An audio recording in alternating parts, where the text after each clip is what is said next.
Türkmenistanyň prezidenti Serdar Berdimuhammedowyň Täjikistana malaçyryan 2 günlük döwlet safarynyň çäklerine Türkmen we Täjik wekiliýetleri 23 sany hyzmatdaşlyk resmi namalaryna gol çekdi. Täjikistanyň prezidenti Emomali Rahmon 10-njy maýda Türkmen kardeşini Duşanbanyň Kasry millat köşküne kabul etdi. Liderleriň iki çäk geçiren duşuklarynyň ýa-ni Täjik we Türkmen wekiliýetleri giňeldilen düzümne gepleşik geçirdi. Gepleşikleriň netijesinde taraplar hyzmatdaşlyk resmi namalaryna gol çekdi. Taraplaryň arasyna saglyk goraýyş, kiber howpsuzlygyny üpsün etmek, maglumatları texniki taýdan goramak, ösümlikleriň karantini, hobahyjylyk pudawyny hyzmatdaşlyk veterinariýa, gümrük serhedinden geçirilýän haritlar we ulug serişdeler babatda deslapky maglumatlary alışmak, iki ýurduň arasyna ýük dolanşygyny ýokarlandyrmak, halkara awtomobil gatnawlaryny ösdürmek ýaly 23 ugur boýunça hyzmatdaşlygy ösdürmek şertnamalaryna we ähdnamalaryna gol çekildi. Şeýle-de Türkmen we Täjik liderleri iki ýurduň arasyna strategik hyzmatdaşlygy çuňlaşdyrmak hakyna bilelikdäki jarnama gol çekdiler. Gepleşikleriň ýa-ni Türkmen we Täjik prezidentleri Täjikistanyň Hatdon welaýatynyň Dusti etrawyna Mawtmuladynak orta mekdebiň düýbüni tutmak dawrasyna gönü argatnaşyk arkaly gatnaşdy. Türkmenistan Täjikistanyň etnik türkmenleriň köplük bolup ýaşaýan sebitinde 540 korunluk umumy bilim berýän orta mektep gurýar. Berdimuhammedow Türkmen we Täjik wekiliýetleriniň duşuny neden çykyşyna sebitde parahatçylygy we durnuklulygy üpsün edýän mehanizmlary döretmek, gapma garşylyklara ýol bermezlik,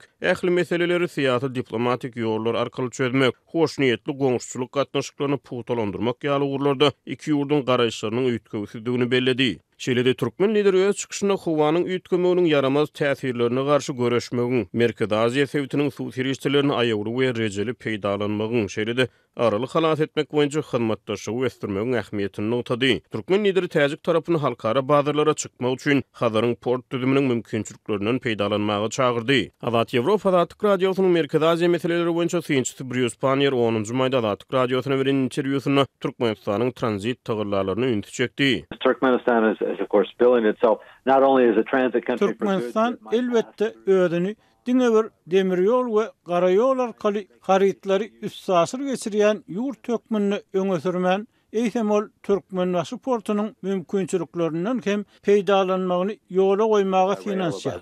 But they're also trying to make a case to use the port at Turkmenbashi city.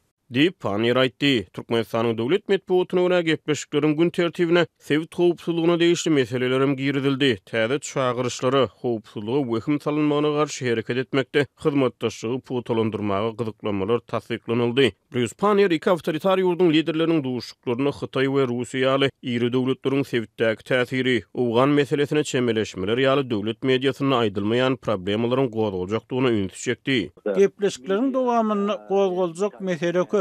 Ýöne Türkmenistanyň we Täjikistanyň media serişdeleriniň tebigaty nazarda tutulanyny bu meseleler barada habar beriljegini şübhe bilen garaýar.